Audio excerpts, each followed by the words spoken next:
This video is sponsored by World Anvil. Playing and painting with miniatures is great. However, creating fun and engaging stories takes it to the next level. Well, do you want to know how that's done? Would you like to know more? Well, stay tuned. I'm Peachy, and this is Peachy Tips. So, creating fun, engaging, action-packed stories. That's my bag. And quite recently, I did a fun little bat report based on like my favourite TV shows from the 80s. So if you want to watch that, check that out here. It's not very long and it's just full of like machine gun fire, lasers and baddies getting blown to pieces. And that's kind of like what I really like doing from a story point of view, from a gaming point of view, is telling these fast-paced, action-packed stories that obviously have some kind of middle, beginning and end. It's not just like you're just rolling dice and seeing who wins and carry on with your life. I mean, you can do that. There's nothing wrong with doing that. But I like to tell a story. I like to see things happen, watch characters develop, watch characters die. Oh, that always makes you sad. Watch baddies die. That makes you happy. But how do I go about doing that? Well, I'm going to look a little bit more into that now. So from a production point of view, so when I'm making these bat reports, I don't want to be bogged down by lots of rules, checking rules, this, that and the other. So solo play games are amazing for that. Now, there's 3 games I was looking at. The big one, which makes a lot of sense, is 7TV. Now 7TV makes a lot of sense because you're making a cast of stars, you've got extras, you're playing through episodes, the words like production being thrown around and gadgets and this, that and even ratings and so on and so forth. It makes a lot of sense that, well, you'd probably use 7TV to make a TV show, especially if it's the 80s, Peachy, because there's a really cool pack here about the 80s. And I'm like, yeah, that does make a lot of sense. That's smart. However, I love 7TV, played it loads, but from a, like I said, production point of view, and also it's not solo play. There was a lot of me thinking about how I go about doing the game, a lot of like tweaking to the rules to make it work, obviously making it fair for the baddies.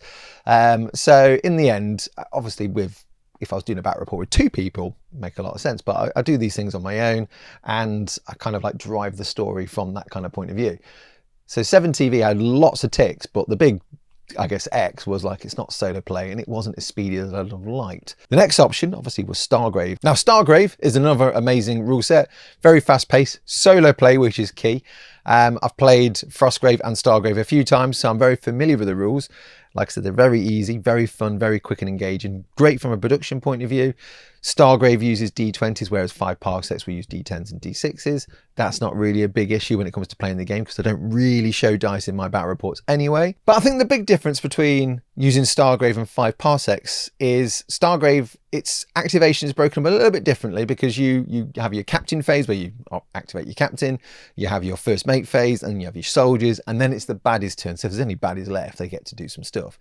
And that's cool, and I like that, and that works really well, and that's very similar to like the Frostgrave activations. However, from a cinematic point of view, I don't think that is as exciting, and it could be quite, not long-winded, but there's a lot of like one force going and then another force going. Now, the thing that swung me in the favour of 5 parsecs is a particular rule called the reactions.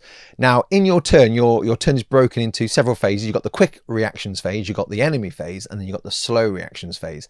And what this basically means is you have a number of dice, you get a number of D6 and you roll it to match the crew size that you've got. So if I've got like 6 figures or 8 figures, I would roll 8 dice. Now, every member of your team or your heroes or whatever will have a reaction number. I did fudge a few to make some a little bit more reactive than others. So like Rambo had a slightly higher number. The concept here is you roll a number of D6 to match, and then you can sort those numbers. If they equal or are less than their reaction number, then they get to go in the quick actions phase. However, if that number is slightly over, then they go in the slow reactions phase. And the great thing here is only a couple, sometimes maybe more if you're lucky, get to go in the quick reactions phase. Then the baddies get to do all their stuff, and then whoever's a bit slower off the mark gets to do their thing. And I really like that because on some turns when I played through the first part, First Blood Part 1, on average, I got like 2 or 3 in the quick reactions, but the rest were always a bit slow and sluggish. There was one turn, I think, where most of them were quite quick. So I kind of like the idea of the unknown. So not knowing who's going to react first and when the baddies are going to go and this, that and the other. So that was quite a cool mechanic and I was very keen to make use of that.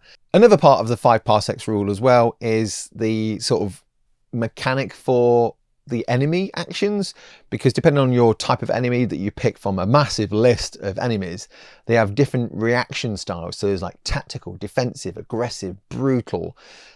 So the ones I had was more tactical or defensive. So I kind of like followed the instructions in the book as to how you go about doing that.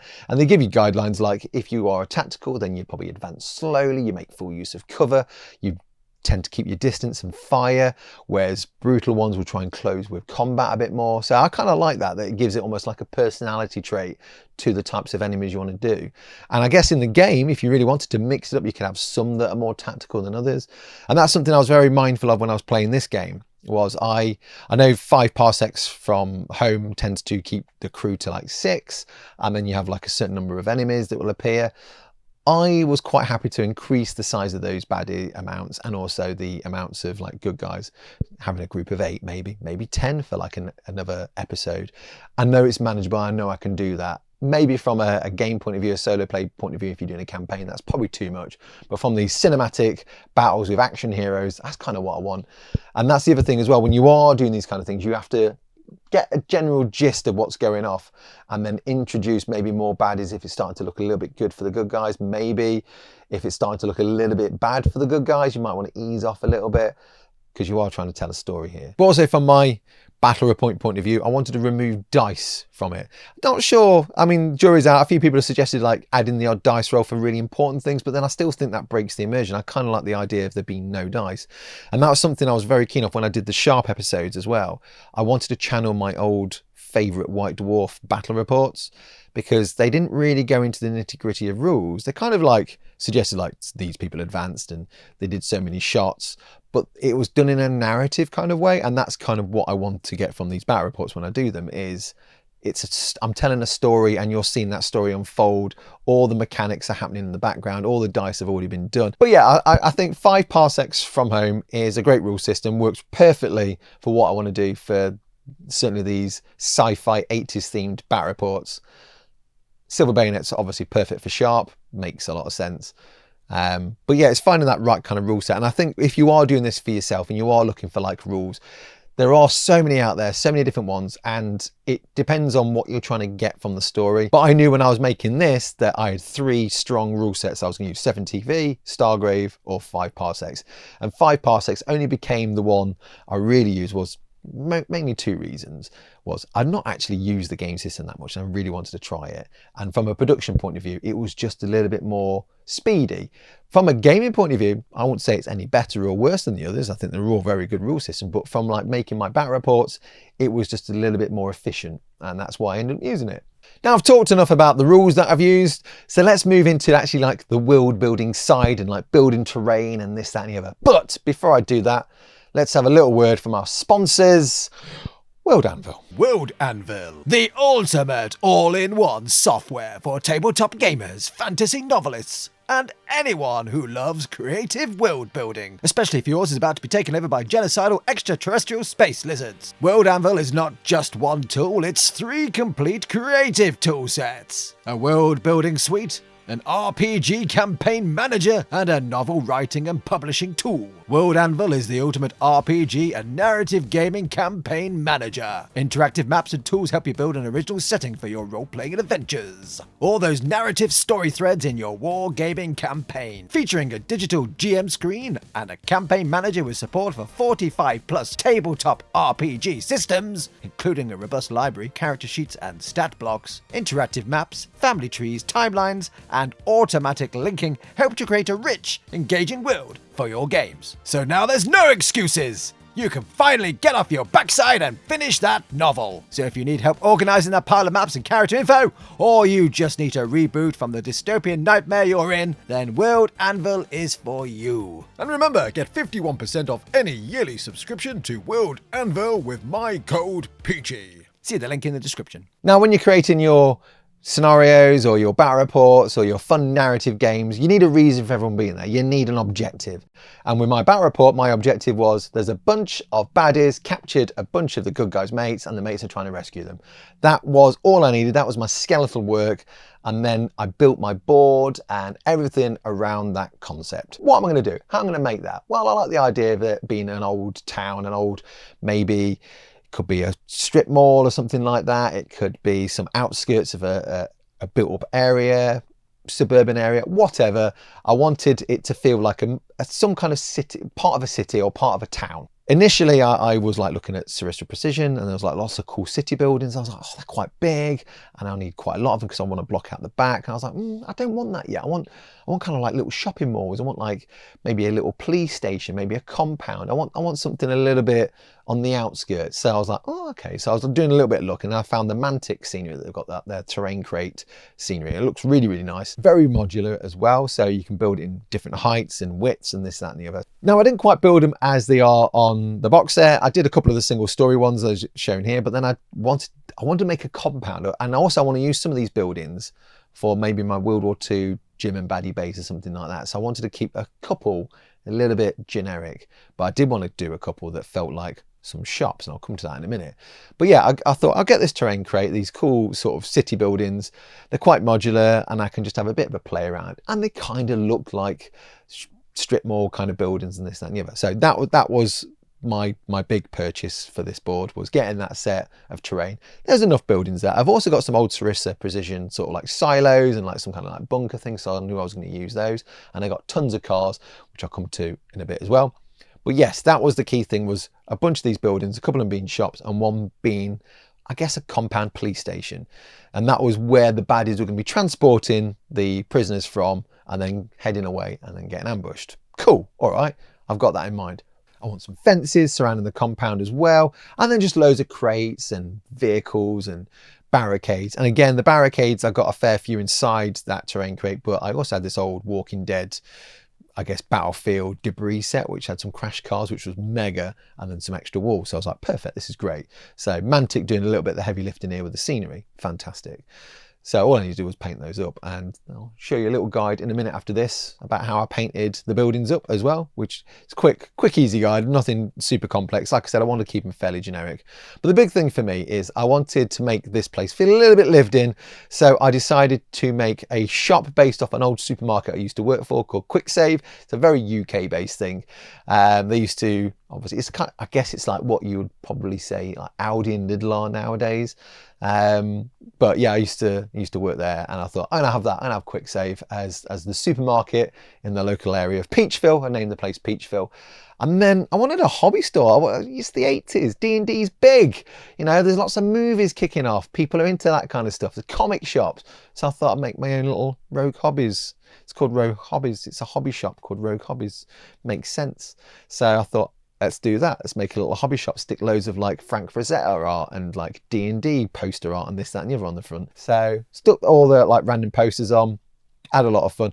I will attach a PDF of all the posters I use because they're all shrunk down to different sizes. So they'll be attached in the description. So if you do want to print out said posters, they're all kind of done for the size here that you'll see on the board. I also just got some masking tape to make some temporary V banners to drape around to say it's been occupied by the baddies. The mat I got from Whaling Games. It's a deep cut mat. It's really, really nice. There's more of a broken down sort of more dystopian version of this mat. I think it's winterified if I remember rightly. So you can either have like green grass or a bit more snowy, depending on how your mood takes you. But Deep Cut have a load of cool mats, and I use a few already for my bat reports. But that's where I got that from. You can get it as well as like segments of like 2x2. And I was initially going to do that because then I can play around a bit more. But then I thought I'd see more joins, and I didn't really want the joins, so I can just move the mat around as I see fit on my table. Makes a lot more sense that way. But yeah, there were the components I needed. There was a couple of little bit of expenses here, like the mat and of course the buildings from Mantic. But everything else I kind of had. So I just needed to find all the bits of equipment that I had. Now the big thing for me is vehicles. I want my vehicles to look right. I want them to feel, now don't get me wrong, a lot of these vehicles are UK based and not US based. Don't really care about that. I just wanted like lorries and trucks and stuff. No one cares. And if you do care, I'm very sorry. I mean, I've got highway patrol cars next to Scania lorries dropping off a food delivery. That will probably never happen. But I guess also Captain Peter Skellin would never have turned up to LA fighting against aliens. So, you know, we'll get past that part. But yeah, cars, scale, big thing for me. There's a lot of different scales for cars. What I would say is there's The biggest car manufacturers out there like Matchbox and Hot Wheels, they're the wrong size. They are just too small. But there's so many good designs, so many good cars. I just wish they were slightly bigger, and then we could have all the cars we ever need in all the shapes and sizes and colours for whatever we wanted. But that is not the case. Now, I've been told the correct size is 156 or 150th. So there's two different camps there already, right? Okay, so that's where it starts getting confusing. I think Warlord have 156, whereas some other people say it's 150th. Doesn't matter. They look kind of similar in size. So I have a couple of vehicles which are 150th. I think that van there is 150th and my Humvee is 150th as well. When the next to figures, they're kind of, it's a nothingness really. And that's why I go for 148th personally. It's only like 2 fractions away from 150th. I know Peachy maths. There's so many die-cast vehicles. And I tend to, I know it's a bit cheeky, I tend to go for die-cast ones because I don't have to paint them. Or I could just weather them up because they're already painted. I mean, I've got like a really cool DHL van. I was looking for a UPS one, a little bit more expensive. Got this from eBay. It was like £2. £2 and like £1 postage. So it was £3 for this 1/48 scale DHL van, which when you line them next to your actual figures, it's a nothingness. Now, I was walking back home the other day from dropping Charlie off, and I was thinking about scale of vehicles, and I was looking at cars and looking at people. And a big Transit Sprinter van went past, and behind it was like a little Fiat 500. And it was night and day between the two. One looked tiny and one looked huge. And I was like, that's actual real life vehicles. And I thought my van was too big, but actually next to like some of the other cars I've got. Now I got a tiny little Fiesta STL from my manufactory, but that's quite small because it's a Fiesta. So it's not very big. And next to the Sprinter, well, the DHL van, it looks tiny. But then actually that walk home kind of reinforced that into my mind going, actually, you know what? That's fine. That's okay. So I go with 1/48 scale, mostly because I can get lots of vehicles. I can just type in 1/48 vehicles and you can get like Hobby Boss kits and Revel kits and Tamiya kits that all do 1/48 as well. You tend to find the most popular scales tend to be 1/72, which are kind of like the Hot Wheels size, and then obviously your 20mm figures, and then you get like the 1/48, and there's a lot out there. 1/43 is another option, but they are much bigger. And I guess that's the key, keeping the consistency within itself. So if you've got like lots of 1/43 scale cars, and maybe your figures aren't 28mm, but maybe 30mm, it's a nothingness, you'll be fine. So, and especially if you're playing like Marvel Crisis Protocol, maybe 1/43 are better because they're kind of closer to the scale. But that's the thing, is don't stress about it, because I know a lot of people in the comments are like, what scale do you use? Where do you source your cars? Some of these cars I just had and I got from years ago from like a bargain shop, like for £1 or whatever. But that's the other thing, is like going to like bargain shops, you get quite a lot of cool cars. There's like Land Rovers, there's like the transit vans and stuff like that DHL one. So you can find some good things. One set of vehicles, like the lorries that I've got, you can still get those. I think you can get them from Amazon as well. I'll double check and I'll put a link up if I'm right, because I'm just using my head meter here right now. But there's a company called Teamsters, and they do like the lorries, and you have like a forklift truck that comes out the back. Now the forklift trucks are quite big, but I don't care. I really don't care. But you get like those little crates inside there that the forklift truck can carry and stuff. But they feel good from a scale point of view, and they're meant to be 1/48. So I guess the big takeaway from this is don't stress about it, because some vehicles are slightly smaller than others. Take the Sprinter van, transit van, and the Fiat 500 next to each other. It looks like you've got a Hobbit next to a Giant. So it's totally fine.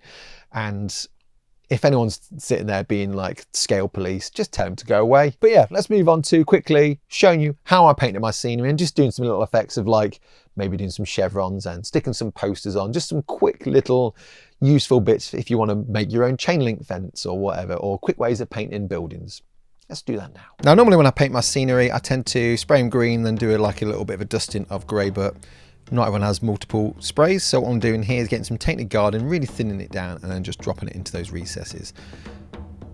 Again, just using an old batter brush to do this, one that's seen many years of service. And once I've applied it, what I'm also going to do is then get a piece of tissue or some damp cloth or a bit of sponge, and then just dab. And then what that's going to do is just remove some of that, but still in those bits of gritty texture, it's going to remain inside.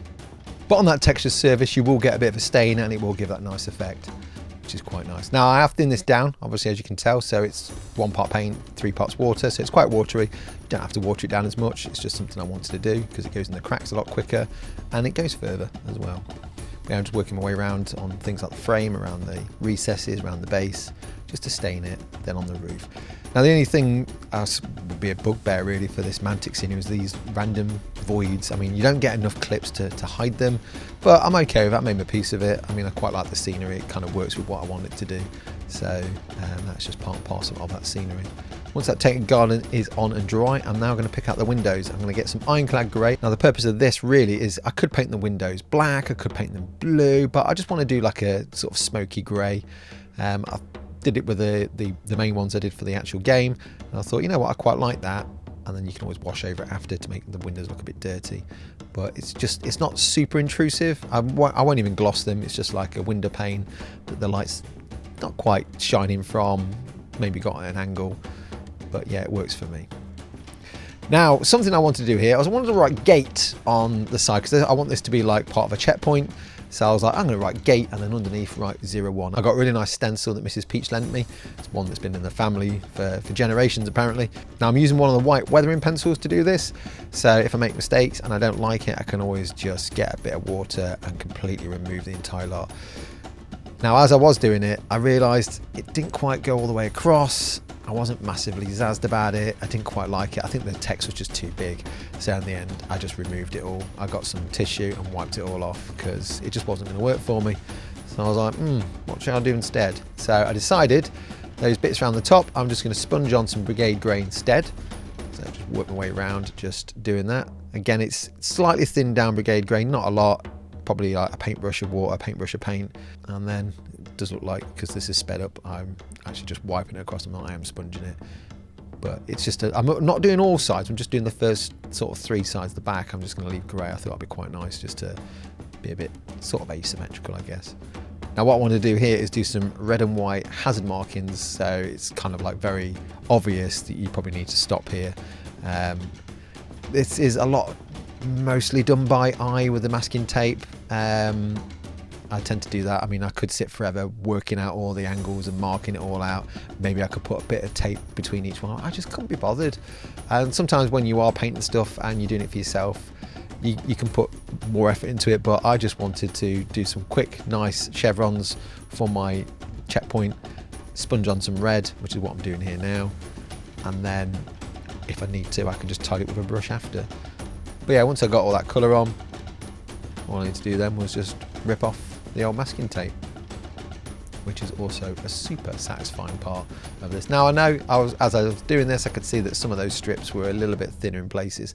Again, I can easily fix that with a brush. Also, when I was ripping some off, it ripped some of the paint off from the actual undercoat itself, and I actually really like that effect, so I'm going to keep that in because it kind of feels like it's just old and chipped and worn off paint. So sometimes a happy little accident happens and you keep it in, and I really like that. And then in places I just tidied up with a little bit of red paint just to thicken out some of those lines if I needed to. Then I got some Tundra Talk just to add some little weathering and dirt around to those windows. Thought it looked quite nice just to make them look a little bit dirty because it is a dystopian setting. And I thought, you know what, those chevrons look too clean. Let's just splodge some on there as well. Get some tissue paper, damp it off. That'll work. That'll make it look a bit stained. Make the white look less white, make the red look a little bit dirty. Perfect. I really do like that chipping.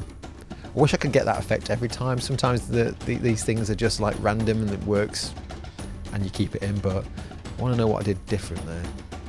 But I like it. It worked. Now my fences are made quite simply from a tongue depressor, which you can get from Amazon, and some coffee stirrers and some wire mesh. So these are the tongue depressors. They're a little bit sturdier. I basically stole this from Dave Andrews. He did loads of fences for his Civil War game, and they're quite sturdy, and they're all just very similar sizes, so perfect for doing fences. I could probably cut them if I wanted to, but I quite like the idea of them being quite modular. So what I need to do now is mark out the height of my actual fences, and it worked out that on those sheets I could do 3 sets of 5 centimeters. So I just used my cutting mat as a guide, which was perfect really, and I was able to get 3 strips from that, so that were pretty much the length of the tongue depressors. Also, you notice here I've got like a nice sort of regimented top to my fences, and what that was just me, when I was using the clippers, was grabbing 3 bits of wire at a time and snipping, 3 bits of wire at a time, snip, rinse and repeat, and that gave me that nice regimented effect at the very top of my fence, which I quite liked. It's not quite the barbed wire you get at the top of fences, but it looked visually pleasing, so I kind of just kept that going and it worked for me. These are my Citadel clippers, very good for this. You could get any kind of clippers like proper wire cutters and stuff like that, but these did the job really well. Snip through it like a hot knife through, but as you can see, nice regimented bit to the top. I quite like that. I'm keeping that. But that's the strip of wire I've got. But I thought I might make some of them look a little bit more damaged, so it's just a matter of just snipping into a few, trying to make the odd little hole here and there. Maybe some baddies have tried to like break in, maybe some goodies have tried to break in or break out, or it's just damage from years of just neglect or something like that. I don't know. But regardless, I wanted some holes in my fence, and just clipping in just worked really well, bending some of the bits of wire in and out here and there. Now the coffee stirrers, well, pretty straightforward. Just need to snip one down and then just measure. So I wanted slightly proud of the actual fence, so all I needed to do was just, this was kind of guesswork really, but it doesn't really matter. I don't mind the post not being 100% accurate, but yep, I just got myself 2 bits from there, very similar sizes to each other. Use my marker pen to mark them out, obviously, and clip them. And then just to look a bit frayed and worn, just thought I'd just like clip into the actual tips of them as well, just so they look a little bit battered and old. There we are, 2 fence posts ready. So here, what I'm going to do now is just attach the wire to one of those posts and then just run a load of super glue. One side of this fence is going to look ugly. There's no getting past that. Use a little bit of accelerator to speed that up. Do the other side as well. Now, when I'm doing my games and when I'm doing my photography, you're not going to see this side. Yeah, if it does get glued to the cutting mat, just get a piece of metal or something to jimmy it out. But yeah, that works for me, and like I said, I'm not going to see this side that much, but then the fencing has to get nailed on somehow, right?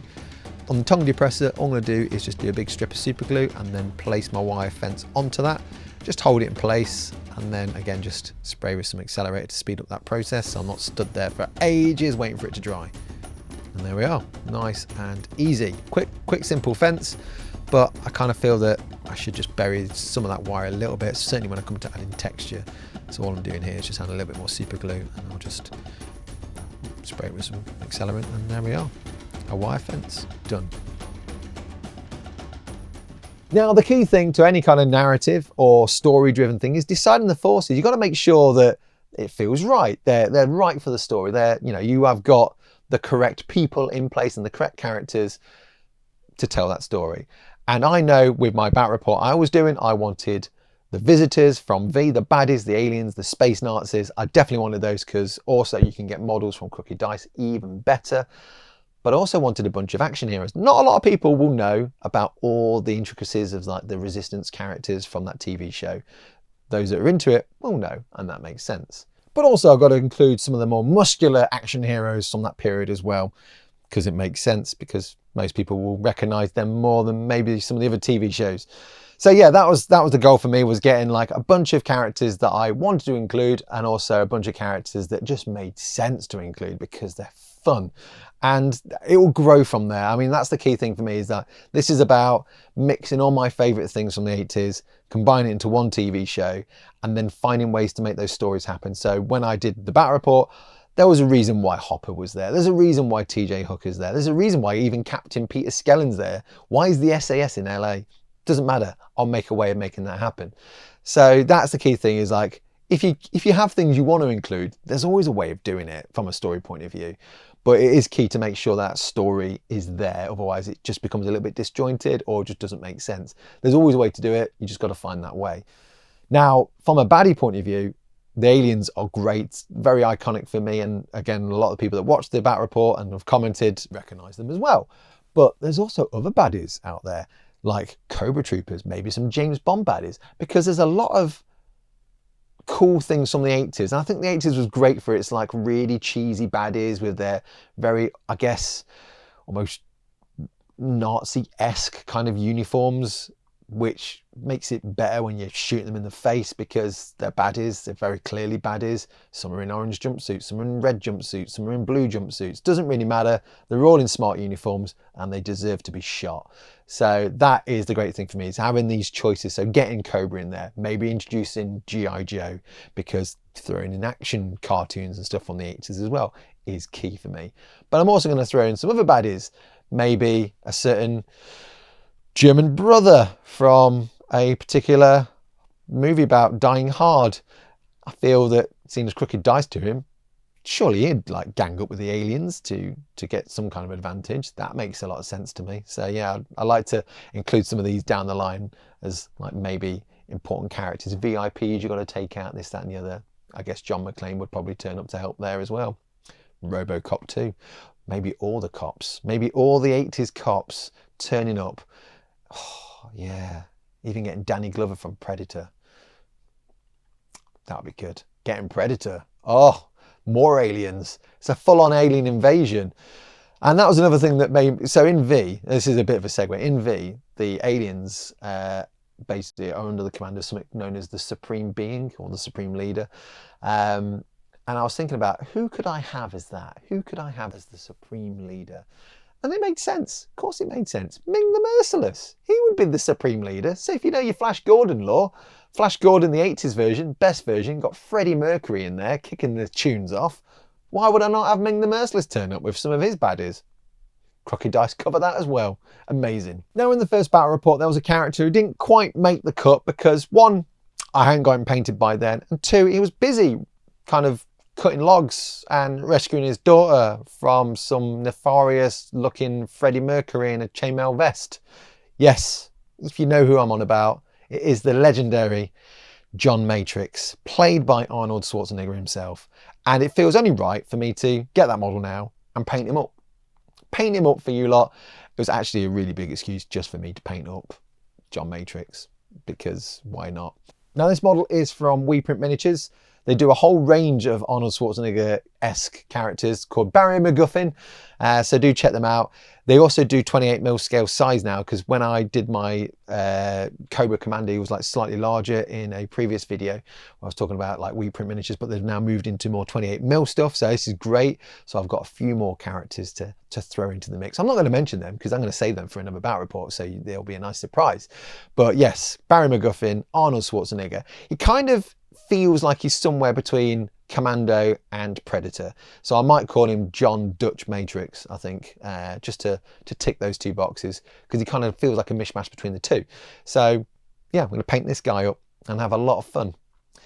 Cue Jamaican steel drum music. Feels only right. I'll have to find some, or steal Commando for like 15 seconds, because YouTube won't have a go at me for that. So let's get Arnie painted, and then I'll be back. I'm so sorry. I'm not. So the first thing we're going to do is get some ironclad grey, and we're just going to load up an old battered dry brush and then just rub that off. I'm going to use some tissue paper here because most people have that, but you can use some card or you can use wood, whatever. The idea here is I'm going to just dry brush this gently all over our Arnold Schwarzenegger figure. This is mostly for any like black details. That's going to be like things like the boots, some of his weaponry, like his knife holster, some pouches here and there. He's got like a vest, etc. So I'm just going to go all over quite softly. It's also going to help identify a lot of the details as well, so just be a lot easier to paint. It's not just solid black.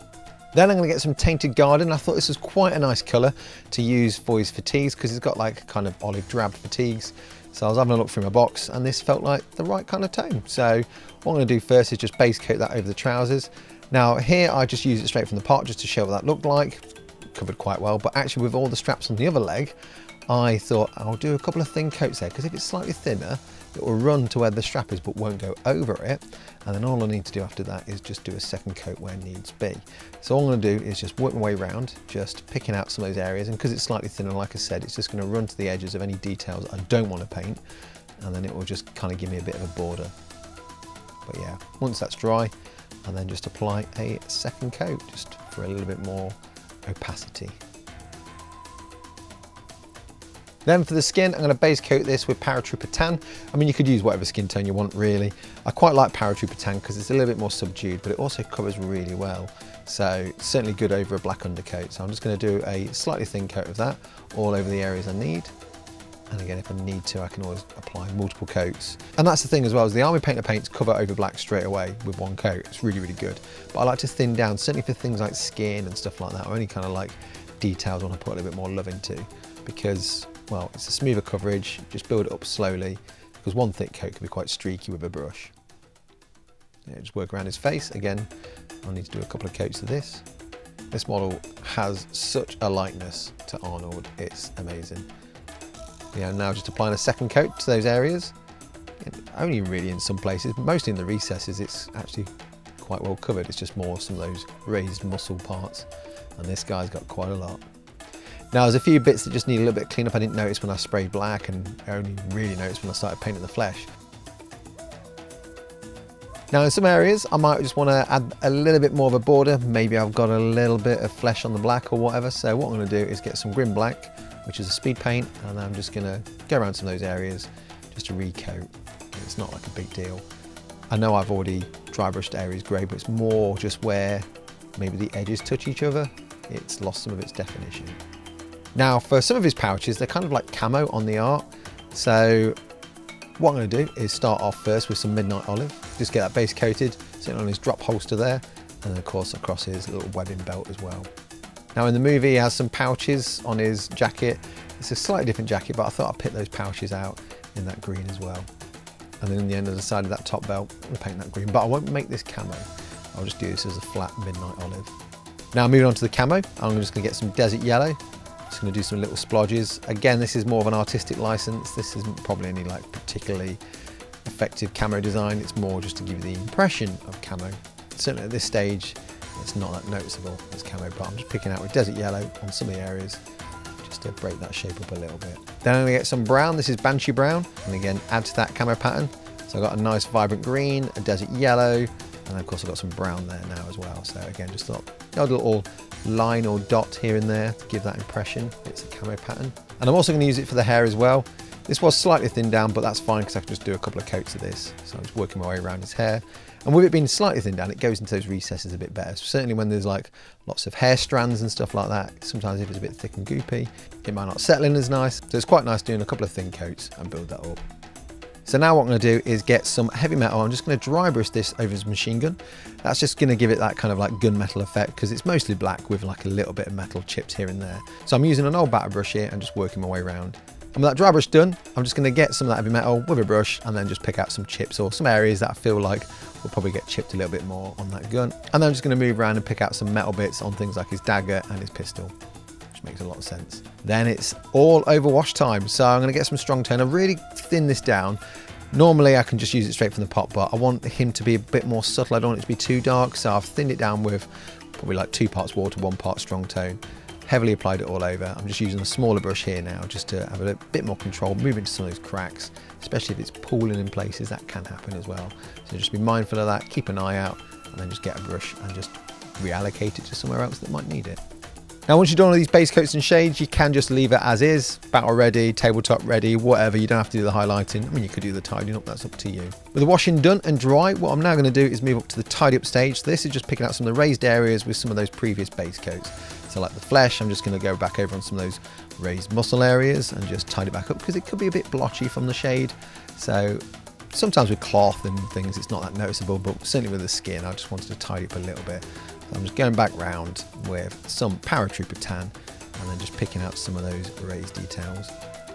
And again, on his trousers, it could be a very similar story. Some of the areas you might want a little bit more punchy, probably gone a little bit blotchy. I mean, it was the main reason I did thin it down was to avoid some of that, but in places it can happen.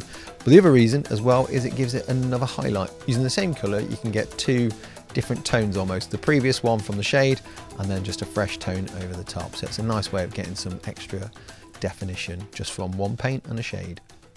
On the belt, I'm just doing a couple of little vertical stripes to make it look a little bit like webbing. That is just me flexing a little bit. You don't have to do that. I just thought, oh, I'm trying to make that belt look a little bit like webbing instead of like camo. And that's just using that Tainted Garden colour.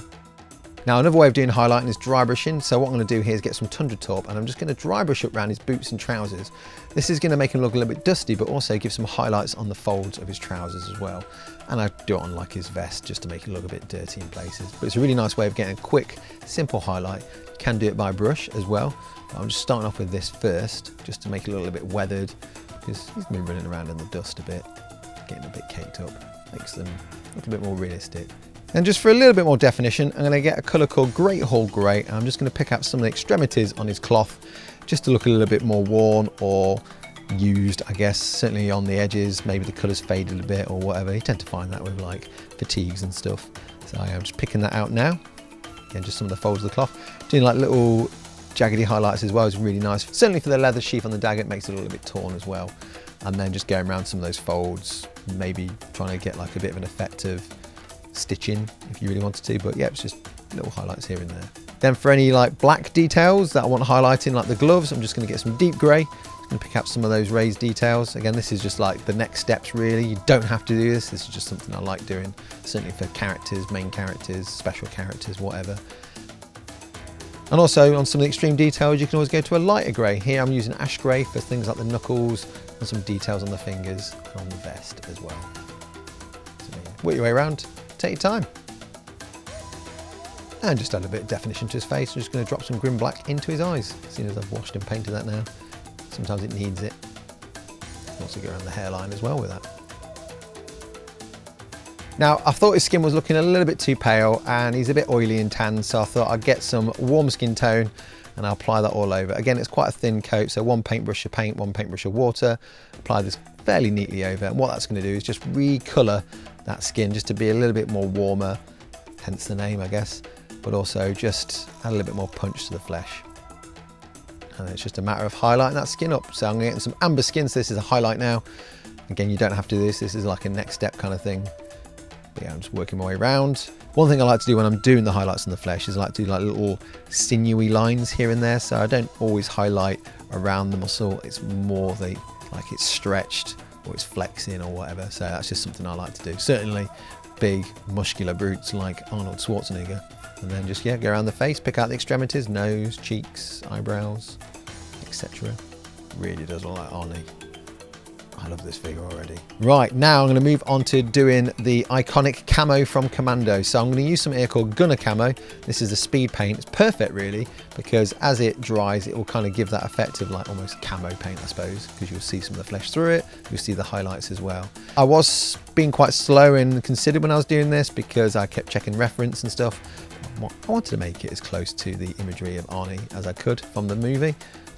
So I was just going around trying to mimic the markings on his face where he has the camo, which I quite liked actually on the face. It kind of worked really well.